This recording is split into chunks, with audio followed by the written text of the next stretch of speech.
All the roads are winding. Welcome to the show, Phoenix Rose. I'm very excited to get into everything today and happy to have you here. Yes, thank you for having me. I'm really looking forward to this conversation and seeing where it goes. Same. Would you like to set the space for us? Yeah, I would love to just take a couple minutes to breathe together. We were talking about this before. Our energy can just be like all over the place, and I've been noticing that this whole last year. So just any time to just pause and breathe. So wherever you're listening to this, if you want to close your eyes, if you are not driving, but just tuning into how your body feels in this moment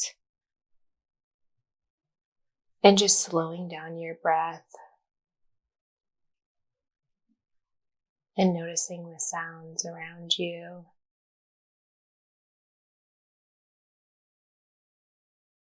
And just tuning into your heart space and feeling gratitude for this moment. And all of us connected in this virtual space.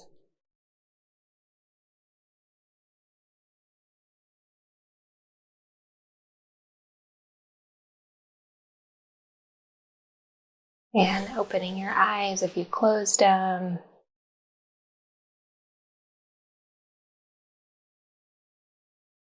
And just keeping it really simple. Thank you. I love breaths. I know, it's so good. It's so good. And it can be so simple and just our energy can shift. I just think it's amazing. Wow. Well, thanks for leading us in that. And I'd love to know, who are the people you are from, your lineages? Yeah, thank you for that question. I love that. I most identify with my Irish lineage. Maybe it's just my skin and being white and growing up white and really feeling like I didn't fit in. And when I was, I think 17 or 18, I was like, I need to go to Ireland.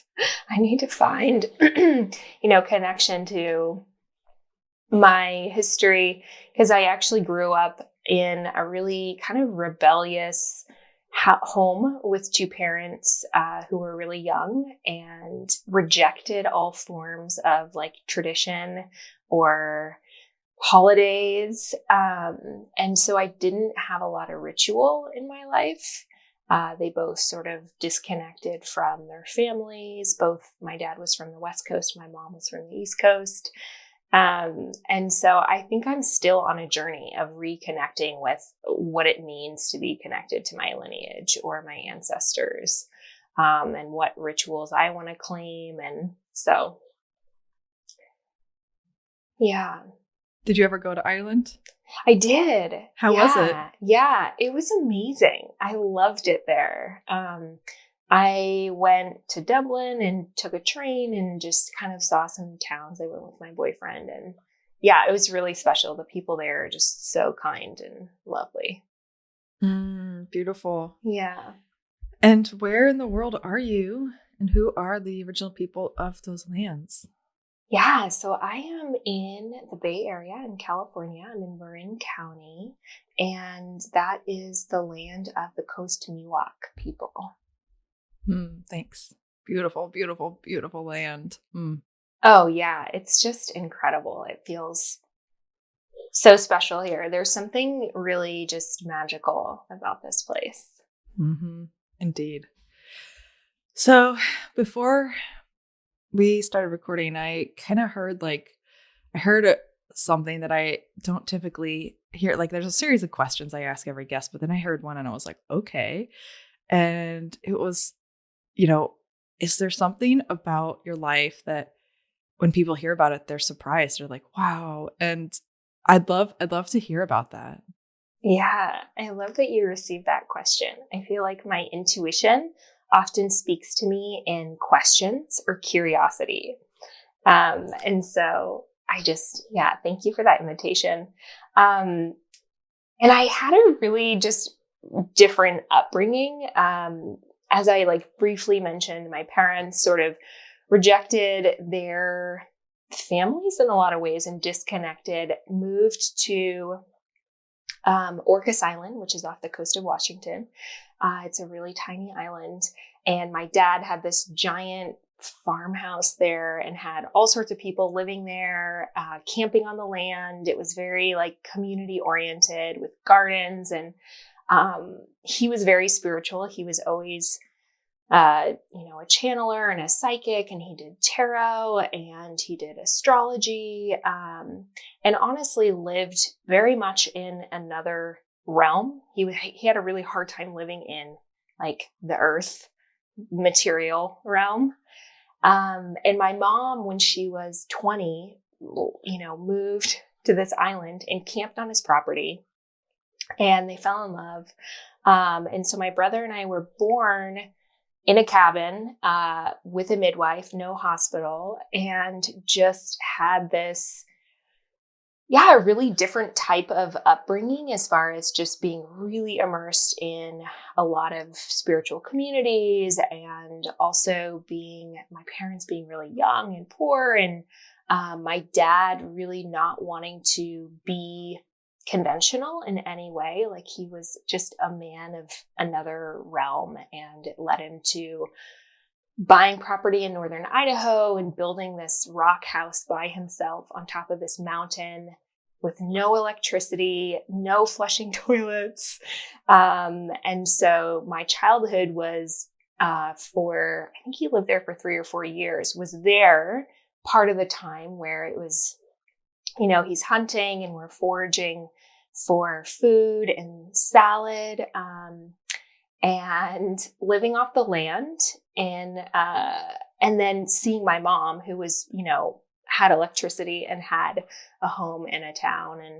And so it was pretty just wild to have that experience and just being so connected to the land. And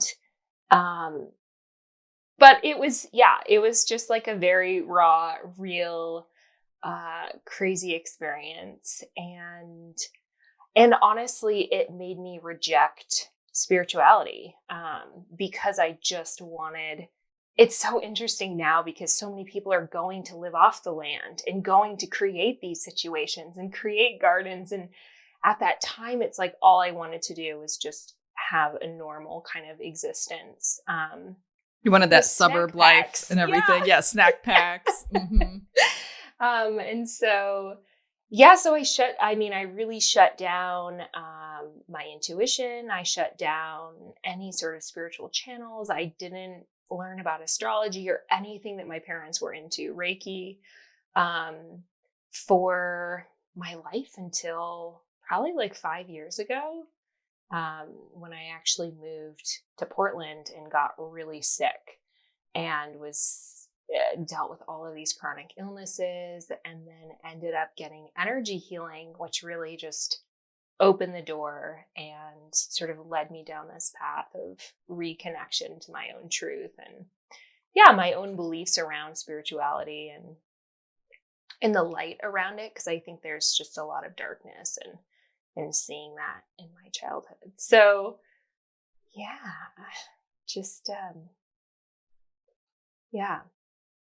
It's amazing. Thanks for sharing that. And it's wild because you're right. So many people today are looking for that commune life or community. They're like, let's recreate the village. Let's go back to the land. And especially with COVID, and you can't buy land now within an hour of New York City. And it's like everything's snatched up. And but it's so wild to hear, the reality for you. And do you have any insights that you're willing to share about like why you felt so, like why you wanted to reject that? Was it just really tough? What was it about it? Yeah, that's a great question. It was really tough. Yeah, it felt very brutal in both like like magical. Like my dad was all about stories and adventures, and so both it felt like really magical, like we're living off the land. And I think from a young age, I definitely feared for my security, like my food, my home. We didn't have money. We never had money. There was just like chronic fear around just making ends meet. And when you're so connected to the land, you know, in farming and things don't happen, you're reliant on that. And so there's something so beautiful about going to a grocery store, right? And like, there will always be food. So, yeah. And so I think I carried, I mean, there like it moved into so many patterns of control and perfectionism. I mean, like we could dive into all of that. We won't. As far as like what those seeds planted of just being like feeling insecure. Right. I mean, if you don't even feel like a sense of safety, of, you know, foundational safety, it's really difficult to be able to get into the magic of it and to get into all the other aspects, because you're worried about, are you going to be able to have a home and eat? Right. Exactly. Yeah. And I will say that, you know, that was like a chapter in my early childhood. And then I actually ended up moving full time with my mom, who was an acupuncturist and a healer and is still an acupuncturist. And so had more of a, you know, traditional, as much as my mom, you know, she was super young and kind of was, you know, a hippie and a traveler. And so, but there was a sense of normalcy, you know. I can't say that I just always lived off the grid. It was that chapter. Mm-hmm. Mm-hmm. Formative years. Wow. Yeah. Wow. Thanks for sharing. It's really, you know, we get so many people who've had religious upbringings or just no upbringing in any sense of religion or spirituality. And it's really rare that we have someone who was brought up like in sort of, you know, magic under the influence of tarot and astrology and such. And it's just wild to hear. It's like, I feel like it's really validating for people who feel like if only they had grown up with a parent who was into this, you know, but that's not necessarily a guarantee that anything would have been different for you. Maybe your path was perfect. It's so true, right? It's so interesting. I mean, my dad, I grew up and he would just talk to spirits. Like he was friends with spirits who were in the house. He would point them out. He would say that I communicated with spirits.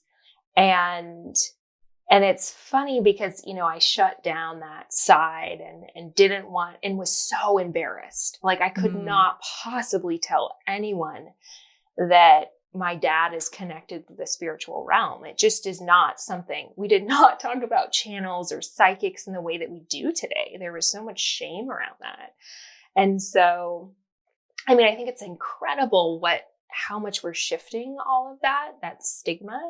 And it's funny because when I, you know, went down the path of like reconnecting and getting my own Reiki certification and really wanting to open up to my own spirit guides, I was like, well, how do I talk to them? You know, like, hello. And so, yeah, it's interesting. It wasn't like, I would say it did give me tools deep inside, but yeah, it doesn't mean that you're going to be this incredibly super tapped in spiritual person because you had that upbringing. You can just, really reject that because the rest of the world is rejecting it at that time. So true. So true. Would you say now, like, are you a medium? Are you a channel? How has that come back? If it has, what does that look like now? Yeah, I would say I'm definitely a channel in my work as far as working one-on-one with people. It definitely comes a lot more. It opens a lot more when I'm in sessions. I feel like I'm more of a channel and a voice for other people than when I'm trying to channel for myself or get answers for myself. And What I appreciate about the sort of integration of seeing my dad's way, where he really lost himself in that realm and had a really hard time getting a job or just being, in the world. I feel like my approach is a lot more grounded in containers. It's like I open the channel for an hour session, I close the channel, and even turning these spiritual gifts into a business too is a whole other realm. As far as what are the boundaries around that in your relationships and relying on money. So yeah, I would say it's a lot more of a modern approach or just, my own approach that I've created that allows me to feel really safe and not just blown open all the time trying to function in the world in that way. Yeah. Mm-hmm. Yeah.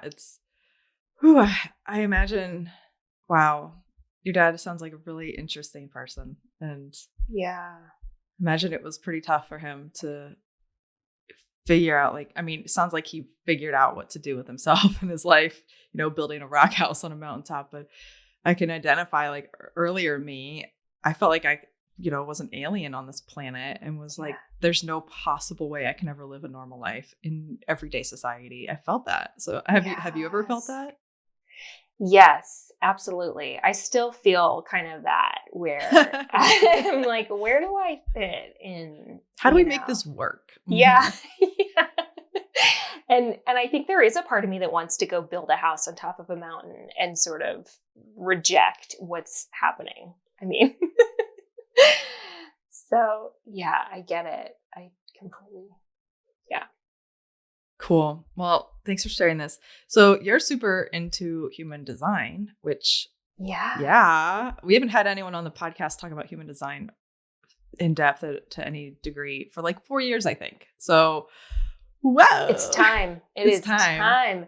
And that must have been right at the beginning of human design. Oh, getting it. Of it getting big. Yes. Mm-hmm. Getting more mainstream and people talking about it.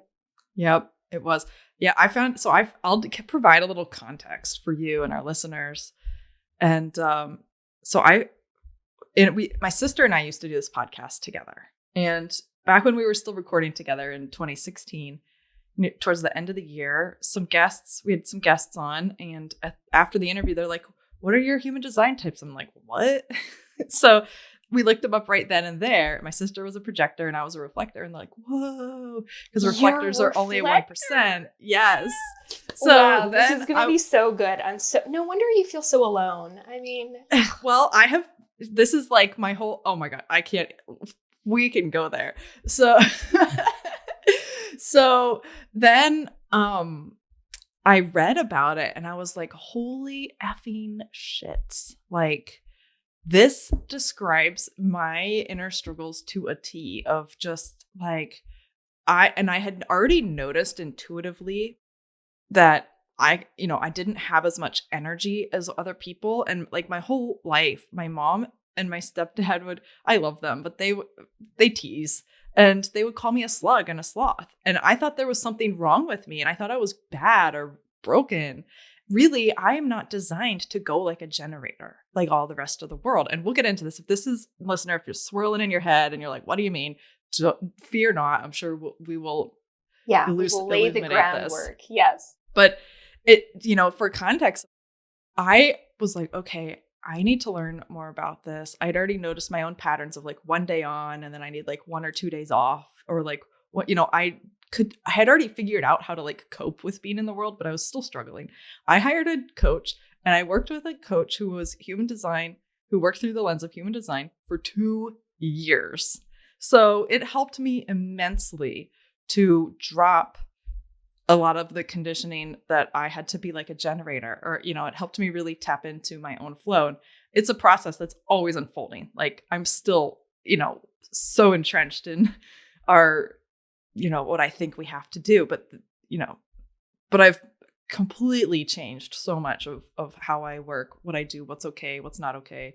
So, I'm excited. Okay. So what's your type? I'm a projector. Okay. Radical. Yeah. So here we go. Do you want to give I would love to hear in your words, Yeah. You know, for the people who have never heard of human design or who have heard of it, but they aren't quite sure, what is it? Like, what's in a nutshell, you know? Yeah. What does it do? What does it do? How does it help people? What does it do? Mhm. But what does it do? But what is it? How do we use it? What does it do? I really appreciate your reflection. I can't wait to just hear more about that. Your reflection, my little reflector.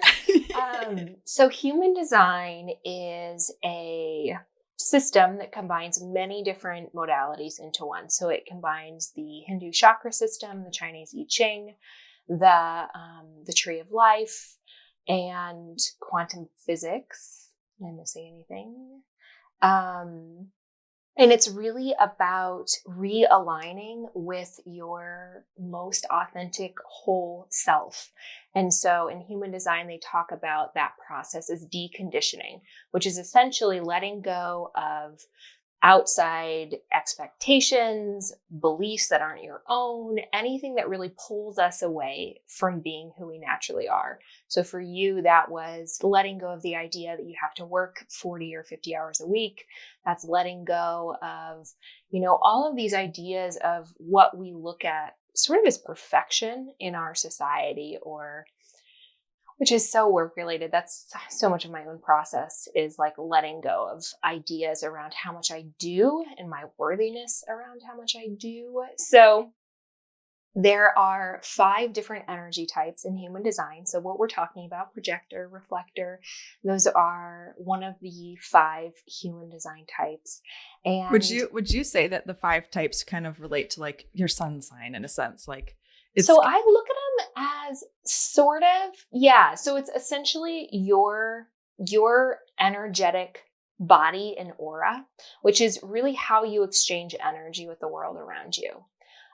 So it can through the be different energy centers throughout your body, throughout and the channels, and the channels. Yeah. So there's different energy centers, there's different channels, and with each type, there's different energy centers that they draw upon or don't. Some, like reflectors, have no energy centers. So it could be kind of looked at like astrological sun signs, because it's really, similar to astrological sun signs, there are sort of the innate shadows or challenges with each type. There are the innate gifts with each type. And dependent upon our upbringing, who our parents were, what their types were, who our best friends were, we can, have a different experience. 2 Geminis with 2 different parents are going to carry life out in different ways. So yeah, so that's the most basic. I would say, there are so many nuances and layers to human design. If you pull up your human design chart, it's like there's so many directions you can go. But really, I feel like the most dramatic, transformative results are really just from understanding your type and your strategy. Same. Yeah. And it's like, if you can understand, the nuances of your type and the challenges and the, common conditioning, and then your strategy is really how you make decisions and find clarity and move through life, then you can really, go as deep as you want. But that's just, those are really profound. Cool. You want to outline what the 5 types are, and then we can get deeper into the strategies? Yes. All right. Yeah. So the 5 different types are, like you said, the reflector, so your type, and your strategy.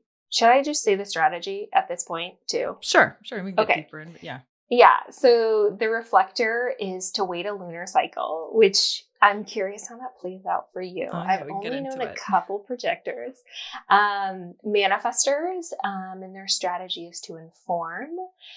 So reflectors are the most, I kind of hate saying the most rare type in this percentage, because I feel like sometimes people don't feel special, or I don't know. I've just people noticed are like, certain I'm things. a generator, and they're sad. I'm like, damn it, I wish I could be a generator. Yeah. I know. So reflectors, manifestors, generators, manifesting generators, which is a combination of the manifestor and the generator, and projectors. Those are the 5 types. Yeah. Yep. And then projectors, their strategy is wait to be invited, or I say wait to be recognized. I like that. Yeah, just because I think it's, I like to use language that's just more, I would say more modern than maybe the approach that Ra Uruhu developed, or the language he developed. Yeah, so manifesting generators and generators both have the strategy of to respond. And manifestors is to inform. All right. Yeah. I love this. So my household, my mom was a manifestor. Of course, she had no idea, and she was totally not living her design. I'm a reflector. My sister was a projector, and then my siblings and the rest of my parents, because I have step-parents too, were all manifestors, or no, generators or manifesting generators. So I feel like I've grown up with all the types. I know. It's so weird. So interesting. So I've gotten to see a lot of the shadow side of it. Yes. And to see, everyone trying to be like something they are not, especially with siblings or looking up to siblings. And then also I can see like the projector, like wanting to, like try to strategize and get everyone in order, or the reflector just being like, wow, this is way too much. Yep. Yeah. My mom getting burned out. She is such a visionary for like certain projects, but then she thought she had to do it all and she'd get burned out and frustrated, and like, no, she needs to inform people and they do the work. Like, she's a manifestor. So yeah, well, let's talk about I would love to hear your insight on like the kind of opportunities and shadows of each of the types, and how people might be able to recognize for themselves, like, oh, wow, am I living? People like to say living their design. Like, are you living your design? Are you living according to your strategy? And it's not about being rigid and dogmatic and like, I got to stick to this, but it's really about self and not self. Are you actually coming from your authentic self, or are you coming from your not self with all the external expectations that you've absorbed? And so like living your design, it's supposed to help you like actually just be. It's like be. It's like so not about doing. It's about being. But then through that being, you do. It's so. I feel like this is. Yes. Yeah. Oh, I'm so with you. You completely make sense. It is about just coming home to what's most easeful and natural for you. And so that process isn't, I need to write down how to live in my design. It's really like, stop doing all the things you think you should do based on external circumstances or other people's ideas, and do what feels so good and right for you. And I love it because it's like such a permission giver. Yeah. Or like, for me, I was like, oh yeah. And it wasn't new information. Like, so often it's like, oh, I get permission. I can like relax into just doing what feels right, but I felt guilty or shame or whatever stories that we have around that. Yeah. Okay. I love this. Let's start with projector, because that's your type and you have the most intimate experience with that. But tell us a little bit about what it looks like for a projector to be living their design versus to be not living their design, to be in the shadow of it.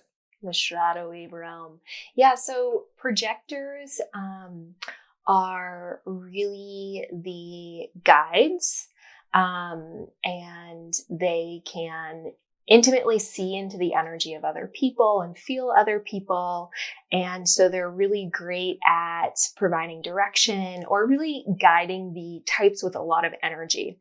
So similar to reflectors and manifestors, they're not really here to do as much as they are to direct and guide other people. And they can work really well in one-on-one settings. And so as far as like being in your most projector magnetic brilliance, it's really about finding out what you are just so good at. Each projector has a unique way of seeing things and a perspective and a gift that they can really fine tune.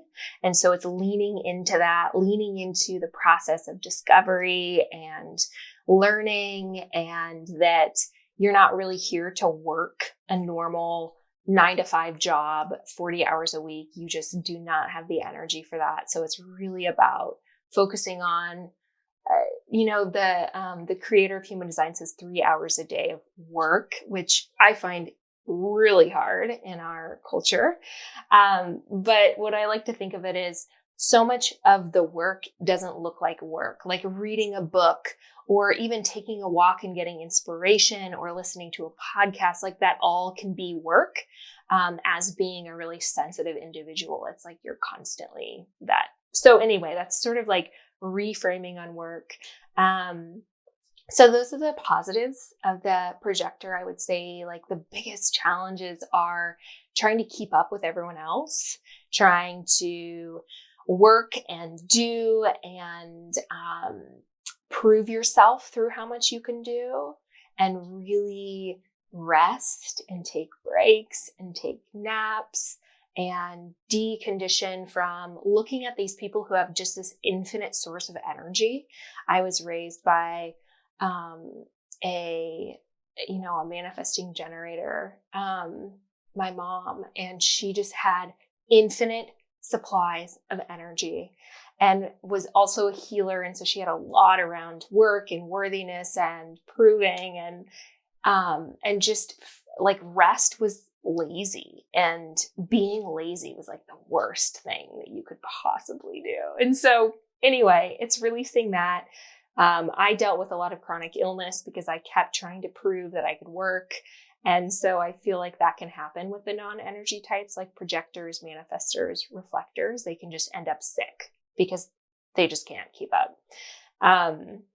So I would say that's the biggest one. The other challenge I see with projectors is their strategy is called wait to be invited, or like I said, wait to be recognized, which means rather than going out in the world and making it happen, they're really meant to wait for the right opportunities, the right people, to be seen by the right audience, and to really be invited in to experiences and big opportunities.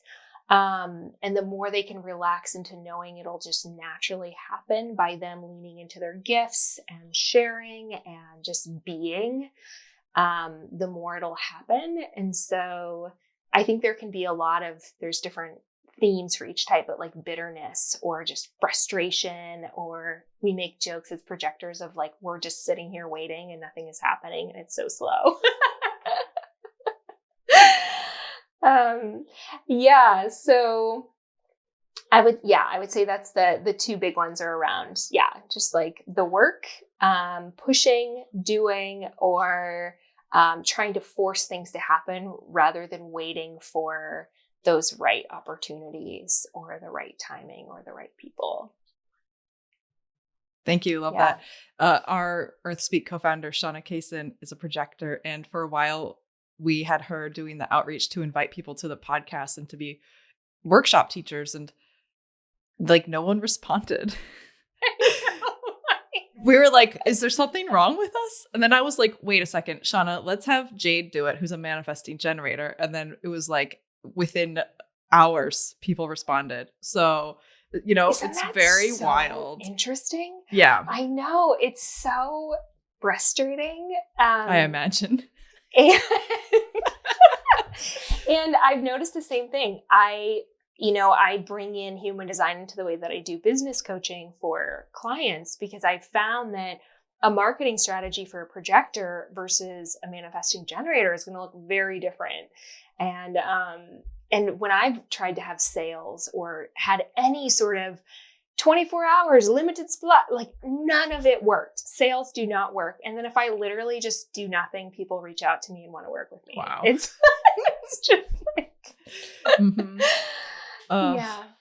Wow. Someone I feel like there's a lot of projectors out there who have a lot of questions. So I think it's cool if we spend a little extra time with projectors, because it's tricky, especially in business. And I have a friend who's an amazing human. Actually, she's been on the podcast, Stephanie Benedetto Padovani. Y'all, if you recognize them, if you listen to her episodes, and she's a projector, and she's really, I think she knew about human design, or maybe she found out about it from me, or I don't know.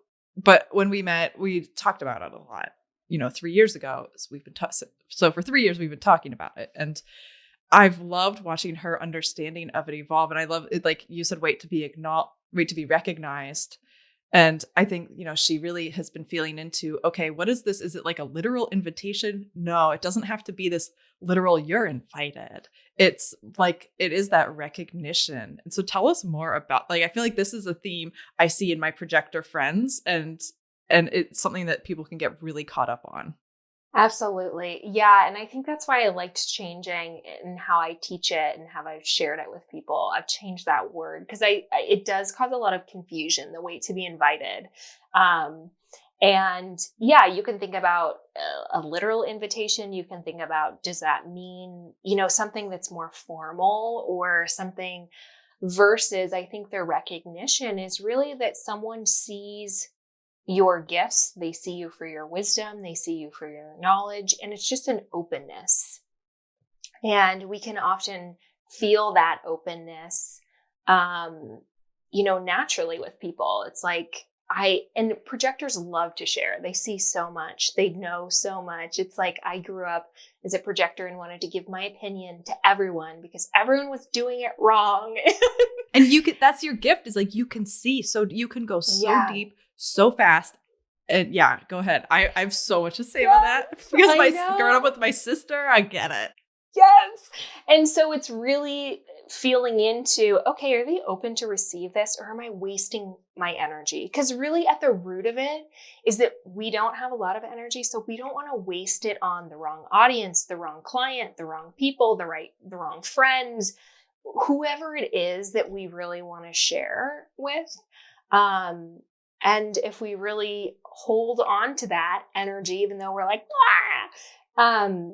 then it's so much better utilized. And so I think, in business, your newsletter community, those people already recognize you. You can share as much as you want. You can invite as much as you want.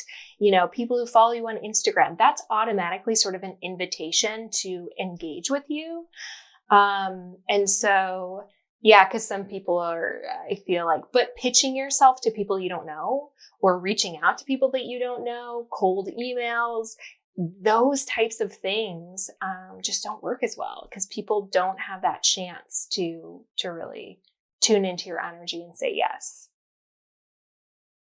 Yeah, cool. Yeah, I've seen that. And, I've seen, like, in my sister, she can tunnel in so deep, so fast. And sometimes people just aren't in the mood. And then they feel like irritated because they feel violated because they're like, wait, what? Oh, yeah. I don't. And it's not like the projector did anything bad or wrong. It's just they did exactly what they're wired to do, but just not with the right person at the right time. Like, that other person just wasn't open to receiving. And I think that is something I've seen a lot of projectors go through, that kind of frustration.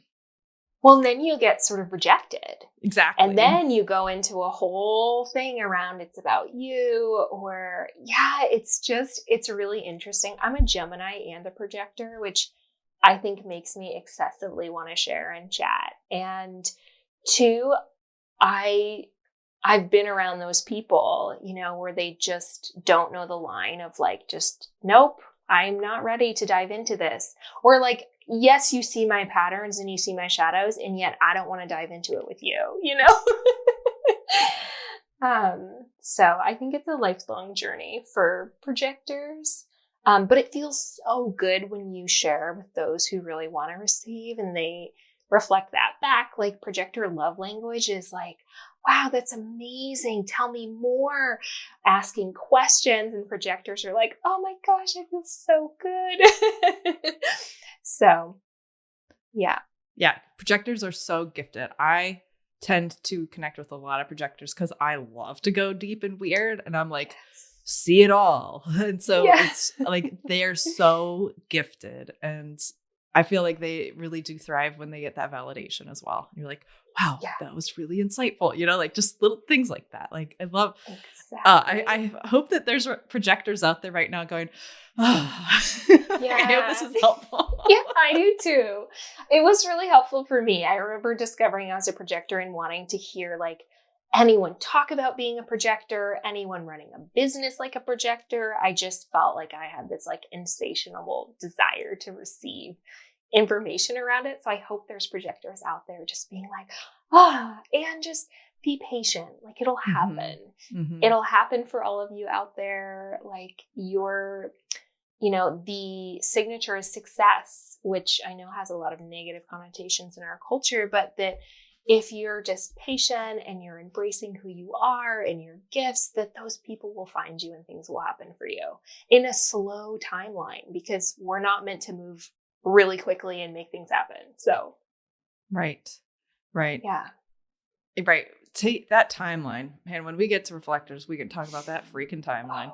Let's talk about it, because similar. Let's maybe we'll talk about the non-energy types, and then we'll talk about the energy types. Yeah. I have a question for you. Okay, before we go there, this is for the projectors, especially who are artists or business people. What's your experience or thoughts about if they're to wait to be invited or recognized?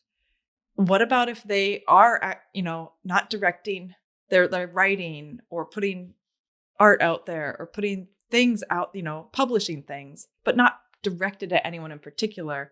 Do they need to be invited for that? And can they just have a happy old time, put stuff out there and in their flow, doing whatever they want? Yes, I think that's exactly what projectors should be doing. Even though I hate the word should, but it's like aligned. You should, but put it out there, because the way to get those invitations is to really allow yourself to be found. So this is not like you're in your house, shut, just in the dark waiting. It's hoping. Really like, make yourself be found, work on your SEO so people can find you through Google, put your stuff on Instagram or wherever you want to show up, send, share, talk about it with those who want to listen. But I would say the key really for projectors is to show up and to really share, and then allow people to come to you. But it's coming from that place of not that you want something out of it or you want an invitation out of it. It comes from a place of like pure joy of just wanting to share. I love that. No strings attached, no hidden expectations, no ulterior. You got to just trust that if you're being authentic to yourself and putting what you want out there, it's going to attract the right people. That's hard too in our society where we're told to go out and get it and hustle. Yes. Like, oh, completely. Yeah. It's radically shifted, how I've learned around, business coaching or running a business, and I've ran many different businesses, and then stepped into sort of business coaching and looked at all these models that we have that we're shifting. A lot of things are shifting, but they do not work for so many of us as far as, just the making it happen, putting yourself out there, just kind of shamelessly promoting yourself or hustling. Mm-hmm. It's not the way you gotta do it, everybody. No. But it's terrifying to do that, because then you're like, well, what if it doesn't work? And I feel like there's let's back to the reflector stuff. So I'd love to hear your description of a reflector and or whatever, what words you have on that. And then I'm happy to answer questions and share experiences and stuff. Yes. Oh my gosh, I'm so curious. My brother's dating a reflector right now, and I was like, cool. I have to talk to her. Anyway, so reflectors are the most rare of the types, and they are characterized by having all open energy centers. And so their gifts are feeling deeply into their environment, feeling into those around them, and, their ability to sort of be like a chameleon and shift and change depending upon who they're with. So this is so incredible just to have the gift of, tuning into someone's emotions and feelings and energy and wisdom and gifts. And also is really challenging for reflectors, as I can imagine, to be so open and really making sure. So reflectors, it's really making sure that they're in the right environments, in the right communities, in places that really feel really good, so that they can just also feel really good, because if there are situations, environments, homes, wherever that looks, that's really going to impact them in a really deep level. So that's 100% my experience for sure. yeah. Mm-hmm. And I would say, I'm curious too, how business looks for you, because as far as reflectors, they're really letting go of the plan per se, and just being really present with the unfolding and with where life takes them. And so I'm curious how that, and so their strategy to wait a lunar cycle means waiting 30 days for any big decisions. So as far as this like hustle culture, this do culture, this make it happen, I think about reflectors is just so different. So yeah, what has that experience been like for you? I'm like, where do we even start? Any reflectors out there? Hello. I see you. I feel you. I hear you.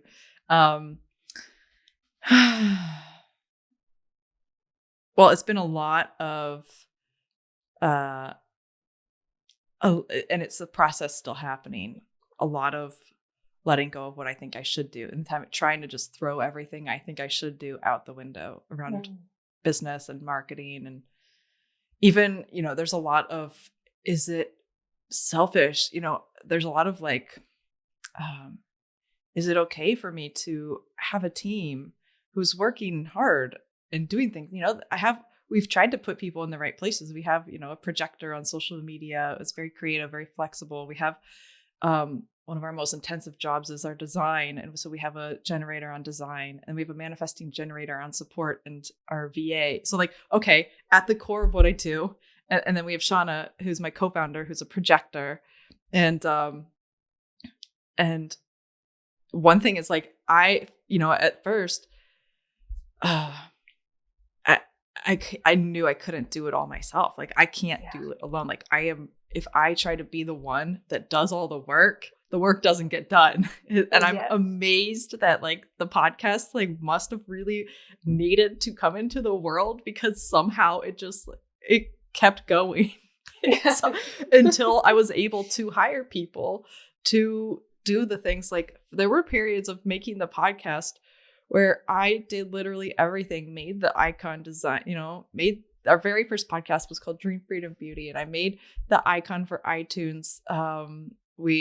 I made the website. I did all the copy. I set up the email list. I like literally did every little thing. And I think my sister had some sound experience, so she edited the audio. But after she left to go focus on music, I edited the audio and I did the show notes and I did everything. And it was awful. Much work. It was so much work. My podcast is on pause because I need to hire. I was doing all the things and I was like, I can't. I have to hire. I need to build a team. That's the only way this is going to work. Exactly. You got to build a team. You got to build. First hire I made was, I think, a show notes writer. Second hire was finding someone on Fiverr to edit the podcast. Now we have it's all in our team. It's all done on our team. Our VA also edits the podcast.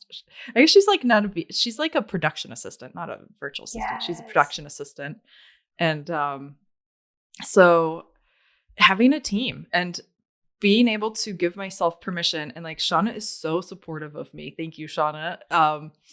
Of me learning, okay, where can I be more spacious? Because when I am spacious and I have that's when the things come through that need to come through that move us forward. And it's so funny, like in the past few weeks, I guess in the past month, I hired a new coach. Actually, I hired Stephanie, my friend, to be my coach because she freaking gets me so deep. And she's a projector and she doesn't put her agenda on me. She just lets me, I don't know what freaking magic she does. And so it's like the projector. It's amazing. It's so projectors are amazing coaches. And I'm not saying that because of me. And it's true though. It's true. It's just their gifts. They're like meant to coach and manage and do these. Yes. It's like that's their gift. And just they don't have to do see that, deeply into you and who you are and what would serve you, Exactly. And through this coaching, I've realized so many things that I'm carrying, so much pressure, constant pressure I put on myself and expectations I put on myself because it wouldn't be fair to my team or da da da da da. And when I am able to take those off, I'm actually way more productive. And Shauna's like, I don't care what y'all are doing or whatever. She's like, you're actually executing more than ever. And I love it. And I'm like, wow, I'm actually taking pressure off and not doing so much of the things I thought I had to do. And it's so confusing and scary because I'm like, is this selfish? Am I bad? Do I deserve this? Is this taking away from others? But no, being able to drop the pressure, being able to have, I need a lot of spaciousness, a lot of spaciousness. And it's through that I am just able to tune in to exactly what wants to come through. And so often, whatever I'm writing or sharing, people are like, God, I needed to hear that like right now. And I think something I've noticed as a reflector, it's so funny. I did not grow up. So I grew up, I'm just going to go in like all reflector story. But I did not grow up in a healthy environment. I did not grow up with healthy people. I grew up extremely, I was sick. I was like sick my whole life. And I still have a lot of chronic health issues that are highly improved, but I still live with them. And a lot of trauma, and it's amazing. I'm like, wow, it makes so much sense why I actually, as a kid, I was narcoleptic. I would just fall over and pass out and fall over. And I'm like, wow, I was like, fuck this life, fuck this reality. I need a fucking break. And I remember as a kid sitting and thinking like, I wish I could just not exist for a minute. Wow. And like that pressure, like the intensity, and then being called a slug, never having energy. My parents wanted me to do sports and band and and all these things and like go to school. Like going to school was so overwhelming. I hated it. I hated school, and I was exhausted all the time, extremely exhausted. And when I was older, I dropped out of college and I took a year and I lived in San Francisco and just like worked at Trader Joe's and made art. And I started my healing process, but it wasn't enough to like, I actually was in it. It was 13 years of like in and out of college and different places and trying to figure out like what to do, how to be in life. And it was when I finally finished college and I was in grad school for soil science. I was so burned out and I was just like so sick and so done. And this was around the time I started Dream Freedom Beauty, the podcast. And I think that's when I started to really give myself more spaciousness. And it's been an unfolding journey for like the last 5 years, really, of accepting that. And that's a nutshell. Is so a nutshell. Yes. I mean, I could go on and on and on and on and on and on. So yeah. Oh, thank you for sharing that. Yeah, totally. I haven't had the joy of coaching anyone who is a reflector. And so it's really interesting and just illuminating to hear your experience, and just makes so much sense as far as the more open centers we have, the more we're sensitive in those areas of our chart. And having all open centers, it's like sensory overload. I just like can't imagine, being a kid and being in school and just all of it. And yeah, our body turns that into like stress and chronic illness. So yeah, really coming back to, I just love that you have so much spaciousness and just Thank you. allowing yourself to be open and receive, and just, that's so good. I mean, it's been a challenge because even, I don't have kids and I've chosen not to have kids because I'm like, wow, I finally feel pretty good in my body and my life. I want to enjoy myself. My whole life has been so hard right now, up until now. But it's been a challenge because, after grad school, I was fortunate, we were just barely able to survive on just my husband's income. And so I was able to take that spaciousness, and it was kind of like not even fully out there clearly, I was just kind of like, I'm doing it. And we actually had some arguments about it because he was like, I don't want to be a sole provider. And I was like, I can't work. Like, I'm sick and I can't do this. I can't do normal. If you want to have a happy wife, we can't be normal. Like something has to be different. I'm working to figure out how that looks and what that means in order to like shift, so that I don't have to have a 40-hour work week like normal people, going to a job that I feel exhausted and come home and being exhausted and like I can't do that. So it was hard because he was really struggling with being a sole provider and with all of what we gave up in me taking this space. And, I like to think of it like I am privileged and I was able to take that space and I had to kind of fight for it. And it was really, it almost like broke us up. But, ultimately it's helped me heal a lot and create a business now that is beginning to stand on its own, and it's feeding, multiple people, and we're figuring out, how can this become a sustainable, flourishing thing? Like Earthspeak is not yet at like sustainable and flourishing. We're still figuring that out. And, but it's there, like all the signs are always like, it's there, like the foundation we've been able to build by pulling back, slowing down, healing, integrating, being spacious, taking advantage of my privilege and this opportunity and creating something like this. It's so wild that what's come from it is that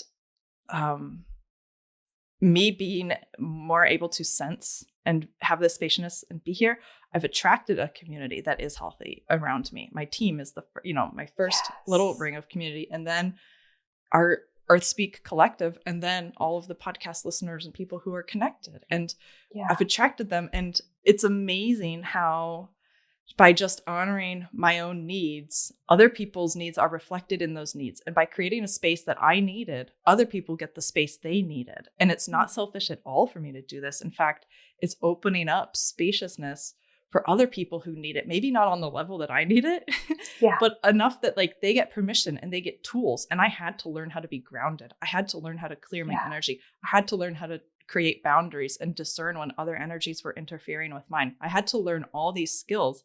And now that's exactly what I teach. And it enables, it empowers people, and it enables them to step a little bit away from their to-do list, to step away from the machine, and to step away from the isolation that we feel in our modern society. And I've literally created a space that I needed, but everyone else needed too, and that we couldn't have alone. We can only have connection together. That's what I needed.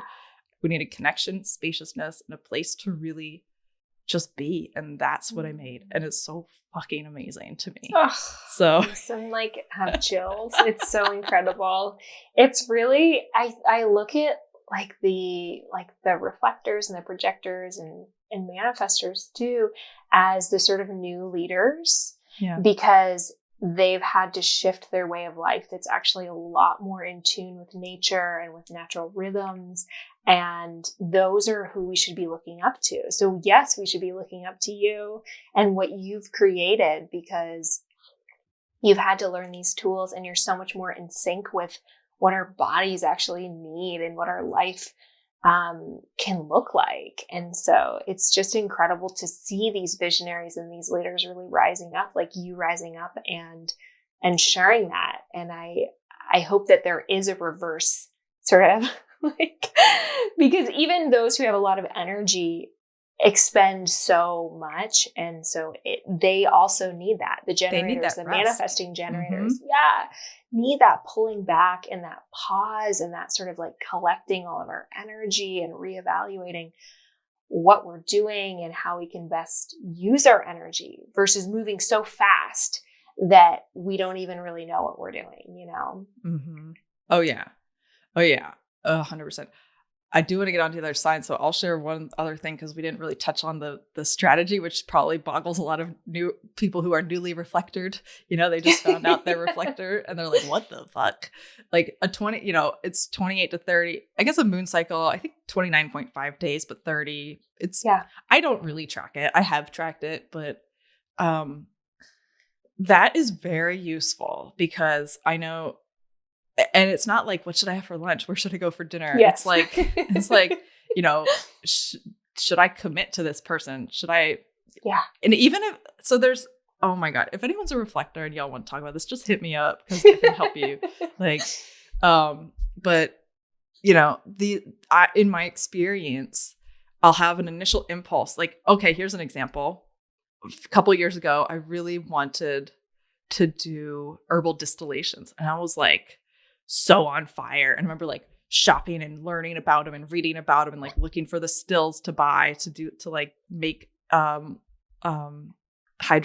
And what do I need to do all that? And da da da da da. And I was so like, if I had just gone on my impulse and done it, I would have bought it and then never done anything with it. But instead, I knew I need to like, instead of spending like $400 or more on this fucking impulse, why don't I just chill and like give it a moon cycle and see where I'm at? And over the course of the moon cycle, my desire just dropped away. And I would still love to do that, but I know that it just wasn't aligned. It wasn't something that was going to enrich my life in the way I thought it was going to at the moment. And I'm okay with that. And if ever there should be a time, then oftentimes at the end of a moon cycle, and sometimes it takes 2 cycles or more, it won't be a thinking thing. It's not a thinking thing of like, I need to get this. It's like, no, I find myself doing it. And that's how I know that it's actually accurate or aligned for me. It's such a doing. And I think we get caught up with intuition being so much thinking, but I really see it as like a movement towards without analyzing.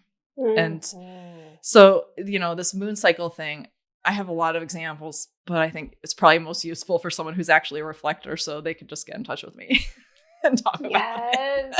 Yeah. And I love hearing that though. And just, it sort of makes sense from an energetic level. If you're so tuned into the collective energy that you could just be picking up on other people's ideas or motivations or, or the, whatever you're tuning into, even your own. And so it's like even the planets, like, so as a reflector. Okay. I'm sorry. I'm so excited. Do you want to finish what you were saying? Oh no, go. Okay. So one thing as a reflector that's so weird. I'm so happy to have a platform for this. Someone who gets it. Thank you. Especially for any reflectors, even if there's one reflector, we have 6,000 listeners at least. So there's like 1 in 100 reflectors. So there's 60 reflectors listening likely. So for those 60 reflectors, this is for you. This is for you. You matter too. Wow, that was a lot of math. Okay. Oh, so as a reflector, I think a lot of the rhetoric says stuff around like we're here to reflect the collective. But I think it's actually not even just about the collective. We're not here to be some like channel tool for the collective. We're not here to just be like, here, collective, this is what you need to hear. We're here to experience this full spectrum of energetic influences happening on Earth. And this is my understanding. Someone else's understanding might be different. But it's and even before I knew I was a reflector, I felt this. I was like, I feel like my purpose is simply to just witness the experience of being. And I think that can apply to anyone regardless of their type. Like really it can.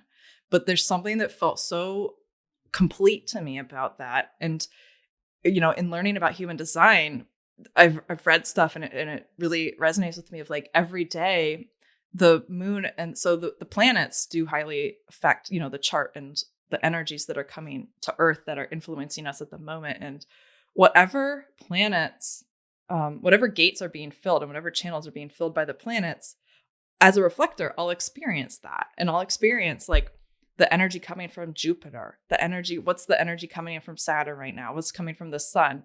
And we're just here to experience it and witness it and not even necessarily do anything with it. And it's so different from everything has to be so productive. Like, and to be able to just accept that and receive that is such a shift and a gift. So I think anyone can do this, but as a reflector with all open centers and no completed channels, we are super able to just perceive. Yeah. We can just perceive, and that's a gift. So I think I'll wrap that up unless you have more reflector questions, but yeah. No, that's so beautiful. I really, yes. That's all I have for that. Thank you. And normally we would do a secret episode, but I think because we're at about an hour, but let's just keep going and get all the types and give them all some love here. And yeah. So what do we got next? The next non-energy type. So the Manifestor. And actually, before we go, what's this energy versus non-energy type that we're talking about? Because people might be like, what? Yes, that is such a good question.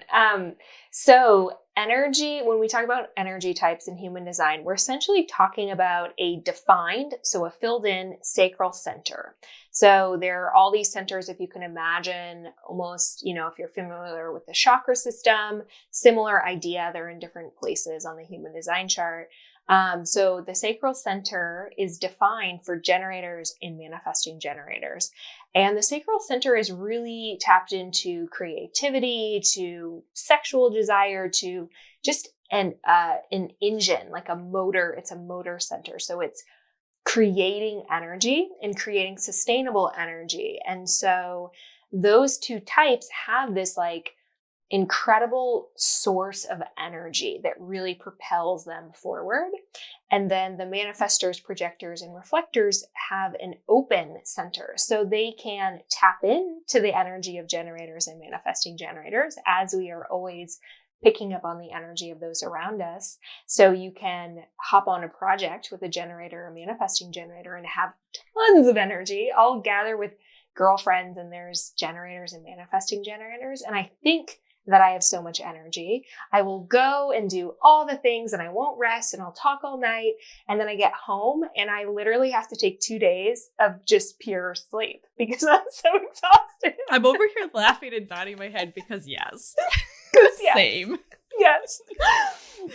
Yeah. So what we're doing is we're picking up on those energy types, and it's sort of, we're riding their energy waves. So when we pull away, and this was so beautiful for me to understand as far as the dynamics with other people, because I always had a lot of shame of like, why is it so hard for me to go to a retreat weekend with a bunch of people? And why do I need like 2 days to recover after being around people? I have tons of energy there. I feel so great. And when I understood that, I was like, oh, this makes sense. It's tapping into that, all of that energy that they have. So yeah, the projectors, reflectors, and manifestors can tap into that. But once they pull away into their own environment, their own natural rhythms, they just don't have sustainable energy. And so it's really important to rest and to have spaciousness and to, so each of those types are more about the reflector sort of being, witnessing, seeing, feeling. The projector is like guiding others, directing. And then the manifestor is like this channel of divine inspiration. Again, they're sharing this inspiration and directing, but they're not doing. So these three types, it's really not about doing. It's more about their ability to see or feel or receive. And so the manifestor's gift is really their relationship with divine inspiration. And they can be like CEOs, they can be leaders, they can really see out of the box things that the collective hasn't even tapped into yet.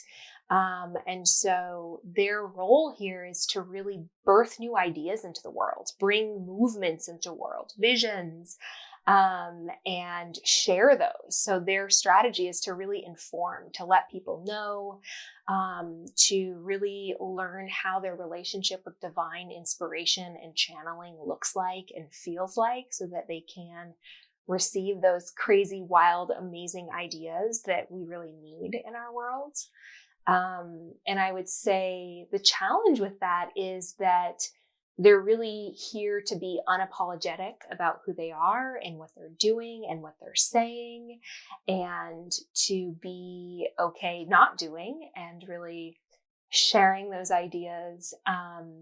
And a lot of manifestors can end up, the biggest shadow side I see with manifestors is becoming people pleasers, because sometimes their ideas aren't ones that we're seeing. And so they have to be sort of out of the box and share something that doesn't exist, which you can be rejected or judged or whatever comes along with those who really birth new ideas into the world. And then the other challenge related to people pleasing is that the manifestor aura, so we didn't talk so much about auras, is very distinctive, and people can really feel it, and it either attracts the right people to them who they really need, who can really support their vision, or propels the wrong people away. And so it can feel like rejection. So if a manifestor walks into the room, people are like, ooh, who is that? Interesting. They have interesting energy. And you're either like, ooh, tell me all about you. Tell me about this crazy idea. Or you're like, ugh, I don't like that. And that's just like a really simple example. And so they can start to be like, is this about me? Is this about my idea? I need everyone to like me? I need everyone to accept me.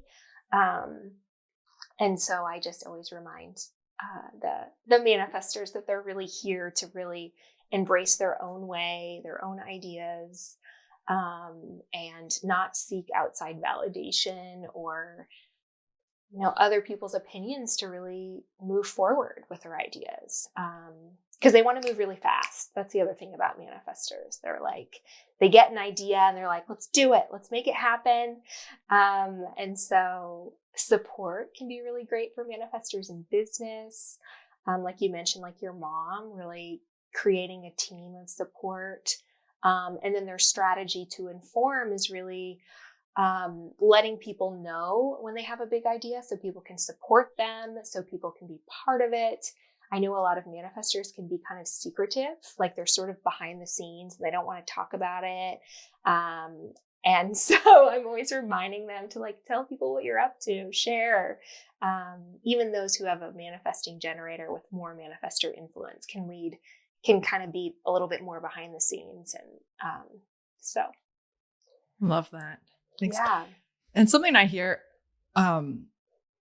people hear like manifestor, but I can manifest too. And it's not manifestor like manifesting in making things happen. It's, I don't, tell us about that and make that distinction because everyone can manifest. Because everyone can manifest. Yeah. So the manifestor, OR, is more about, so in human design, it's really about these quick intuitive downloads that you receive. And that relationship that you have with divine inspiration. But yes, we can all manifest. It's not about like, these are the only ones who can manifest. It's just like this quick impulsive urge that they receive. And so that's the sort of way like reflectors are sort of like feeling all the time. The manifestors are like download. Cool. And can kind of receive things in that way. And if you're a manifestor out there and you're like, that doesn't happen to me, this can be a process for any of this, for any type. It's really about, our own conditioning, our own shedding, our own becoming. It's not like anything that I share, nothing is black or white. It does not mean that this is your experience. This does not mean this looks exactly like it for you. So I just like to always say that. Cool. Especially with like the manifestor type. Yeah. I love that. My favorite example of a manifestor is Martha Stewart. And she, really saw a gap she was like, people want to live this certain quality of life, but they can't afford it. And she bridged that gap and brought her designs into Kmart. And that's how she became the first female self-made billionaire. And she truly, I'm like, dang. People either loved her or they hated her. Or hated her. Yeah. So polarizing. And that's just part of the design. Mm-hmm. Yep. Exactly. Wow. Yeah. Is there any other like, I feel like you covered manifestors pretty clear. I mean, probably a manifestor out there's like, I have questions, but I don't know because I'm not a manifestor. And I've only hung out with like one of my best girlfriends is one, and she seemed pretty healthy in her design, and then my mom. And so, they're kind of rare too. They're like, I think like 8% or something. Yeah, they are. Yeah, they are pretty rare. I've coached some manifestors, and have some manifestor friends. I have a circle of women that we meet virtually every week. And we're meeting monthly for longer retreats, and we have all of the types. Except we don't have a reflector. Oh my gosh. I'd be like, come in. Are you hiring? Accepting applications for. But yeah, we have a manifestor in there, and it's always interesting just to see other people's dynamics. And she she really does rise up to be the leader in a lot of ways in our group, and is doing a lot of deconditioning around any sort of shame of being bossy or because we're like, hell yeah, lead us. We need it. Like, organize us, tell us your idea. And so it's been really fun to practice those ways that we can like really lean into the things we naturally do. And manifestors can be really incredible leaders or CEOs or just have these big visions. Mm-hmm. Right.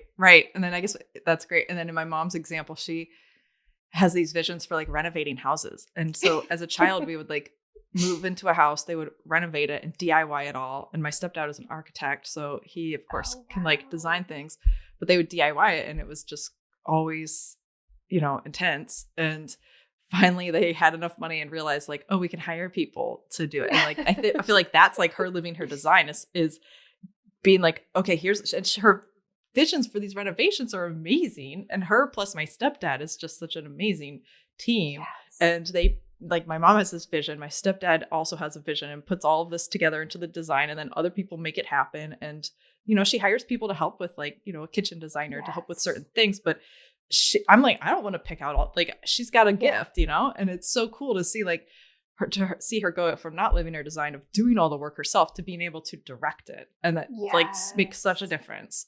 Absolutely.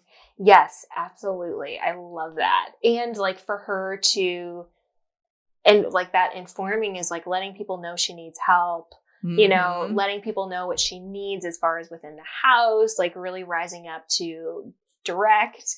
I love that. That's such a perfect example. Cool. Okay. Yeah. So energy types. So the two energy types are generators and manifesting generators, and they have a lot of similarities. So based on your chart, you can either have, even if you are a manifesting generator, you can have more manifestor influence or more generator influence. So generators are, they are really here to follow their desires and to follow what lights them up. And that creates the energy to keep showing up. So again, that's that sacral center that really lights up when they're in a place of doing things that they love, that feel expansive. Generators can be really devoted to like fine tuning or craft, or they can be really connected to their work. I always think about them being really devoted to being of service in their community. And the more that they lean into the ways where there's a clear need that their community wants it and they're really lit up, that's really what they should lean into. Because I would say the biggest shadow side I see with generators is really needing to derive a sense of worth through work, through doing, through being of service, through, and that desires are selfish, that there's something like bad about what I'm supposed to just like live this life that's just really lighting me up. But generators are so expansive and their energy is like so warm and welcoming. And so if they're doing something that lights them up, it's already serving the collective. It's already uplifting those around them. So there's a lot of like deconditioning around that. And then their strategy is to respond, which means that they are similar to the projector rather than initiating, which I will say the only type that can really truly initiate is the manifestor. Like true manifestor or a manifesting generator can have that manifestor influence. But like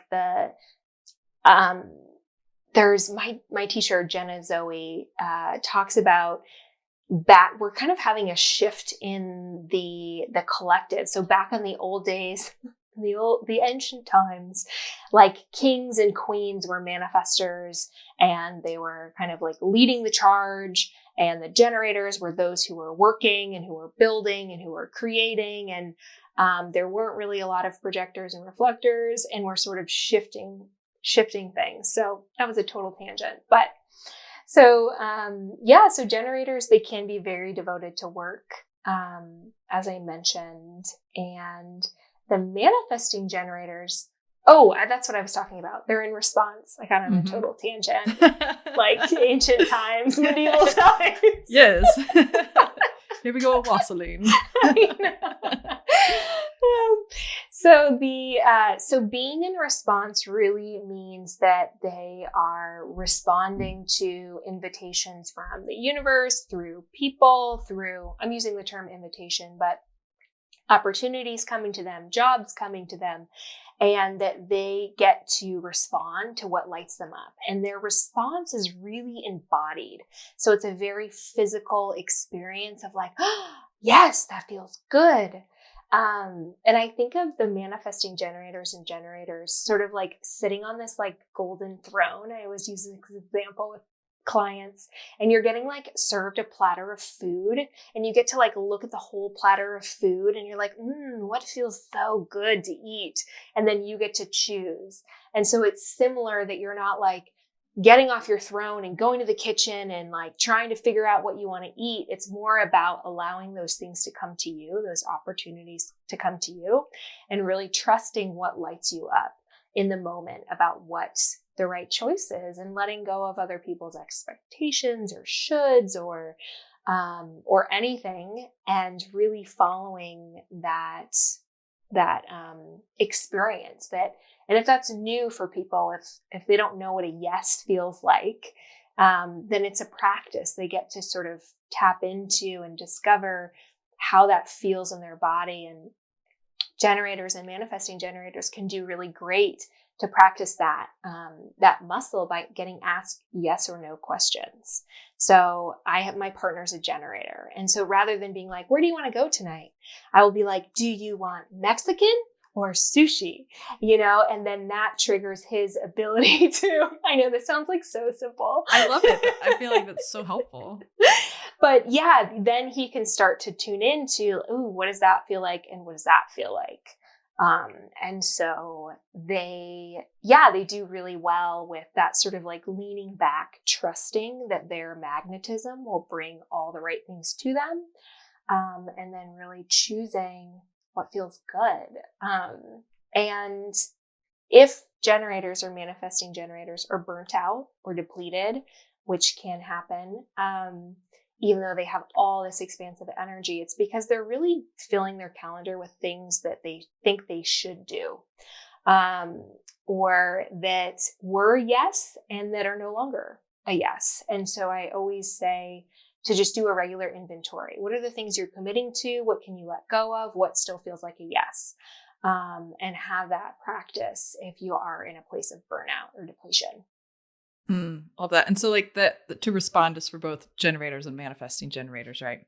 Yep. Mm-hmm. And then the subtle shift with the manifesting generators is that you have that manifestor influence. So what that kind of looks like in the blend is you are very like a multi-passionate, multi-talented. You get all sorts of ideas. Life can look a little bit non-linear as far as like, you get different things, you get different downloads, and you're really meant to follow all those little paths. Like, yeah, learn how to arrange flowers. Yeah, learn about herbalism. Yeah, do that. And you will create something out of it. So it's really that process of gathering, of, again, following what lights you up, trusting that it'll all make sense as you go along, and letting go of any sort of disappointment for other people, or that you're flaky or all over the place. A lot of manifesting generators can get labels about being like all over the place or flaky, or and really that's just who they are, and they're very in the moment. And I always say to not make long-term commitments for manifesting generators so that they can be in the moment with what's lighting them up. Have really nice open contracts. Yes. Yeah. Or like, let's evaluate after a month, or, just keeping those communication channels open. But yeah, I love the just passionate. I work with a lot of manifesting generators, just because they have so much energy. And the question is always like, I have all these different things. How do I create a business out of it? And so it's like finding those threads. I think there's so much rhetoric about you need to focus on one thing. It's totally not true. Yes. Yeah. And that can be a key difference. The generators can really like fine tune one thing and like go down deep into that place. And the manifesting generators are like, yeah, I did that. Now I'm moving on. Next. Yeah. Yeah. That is a big judgment to just drop from whatever you're carrying. That is, yeah. Wow. Something I see in my husband, he's a generator, and I see that if he is not following his yeses and nos, and sometimes he has all this energy, but it gets turned inwards on him and like almost self-destructs. And it's so wild. And I like see he's like a sheepdog with energy that needs to go. But if there's not the right place for it to go, it just turns inward. But yeah, and there's a lot about, generators and manifesting generators combined make up most of the population. And our world is really built around their energy type. And so, that's, I think, why it's so challenging for non-energy types to find their way in the world, is because they're preconditioned to be generators, but they're not. And so, a generator has a little leg up because they really can live in this world in the kind of go, go, go. They still need rest, right? Like, what are some things that tell us a little bit about what, I don't know, dispel any notions that generators and manifesting generators don't need rest. Let's just dispel this notion. Yeah, yes, absolutely. Rest, spaciousness, tuning into like the natural cycles, the seasons. This doesn't mean that like you're an Energizer bunny all the time, yes, we absolutely do. But they can, my husband's a generator and he can work a full day of work and then go exercise, or just have that so much more energetic capacity throughout the day. And this is also masculine versus feminine, but anyway, right. Different so points of your cycle and stuff. Yeah, it's different. So but yeah, they could go like take a bar class in the middle of the day or a spin class and then go back to your work day and work a full day. And so it's just a different type of energetic capacity. Cool. This is so fun. Yeah. So you're going to teach a workshop with us on human design. What are we going to get into that we didn't already touch on? Like, where are we going to go? I know. We went a little bit. I was like, hold it in for this, so that there's more, but I just can't help myself. So we're going to go deeper into each of the types, as far as really nailing into what your energy is all about, what your aura is all about. We're going to go more into the nuances of strategy and what that looks like for you. We'll go deeper into challenges. Since we just kind of did whatever was present in my mind versus just a deeper level. So we're going to take a deeper dive. We're also going to talk about profiles, which I love diving into our human design profiles, and what that means for you. There's all these different numbers that can really reflect sort of your purpose in the world. I call them your soul signature. And we're going to have some breakout groups so you can talk with other people that is your type and share that experience with them. We're going to do some journal writing to sort of tap into where are you feeling you've picked up a lot of conditioning and what are you ready to release. So it's going to be really amazing. I'm super excited. Oh, that is exciting. Yeah. And we did not even mention the profile. So yes. That's super exciting. Yes. And then they'll get a take-home worksheet, a bonus that goes into also your energetic center for making decisions. Cool. So what you can rely upon, because decisions are not made in the mind in human design. They are made in different energetic centers in your body. So you can experiment with those on your own. Radical. And what do you offer and where can people find you? Yeah, so people can find me at phoenixrose.co, which is my website as well as my Instagram handle. And I do holistic business coaching. So I support primarily those in the wellness arena with building a business, branding your business, dialing in your messaging, launching or scaling an existing business to be more sustainable, efficient. And I love working one-on-one. I also hold women's circles. So if you join my newsletter list, you can kind of get the details on the women's circles that I hold, probably every other month. And those are really sweet too. Beautiful. And of course, all those are linked in the show notes. So thank you so much, Phoenix. This has been very fun. Yes. And I can't wait for the workshop. I'm really excited. Yeah, I really enjoyed just getting a deep conversation with a reflector. It's been just so incredible. And also just really, I resonated with so much of what you said, as you are tapped into so much of what we're all feeling. So I appreciate you sharing and getting vulnerable, and this has been so sweet. Thank you. Thanks for going deep with us. That's really hit me up anytime. Yes. You get reflector absolutely. questions. Absolutely. Cool. Right. Well, I guess we'll see you at the workshop. And until then, just be well, be radical, be awesome. Thank you so much. You too. All the roads are windy. Listen to over 200 free EarthSpeak podcast episodes on your favorite podcast app, and visit earthspeak.love to learn about our collective community and workshops.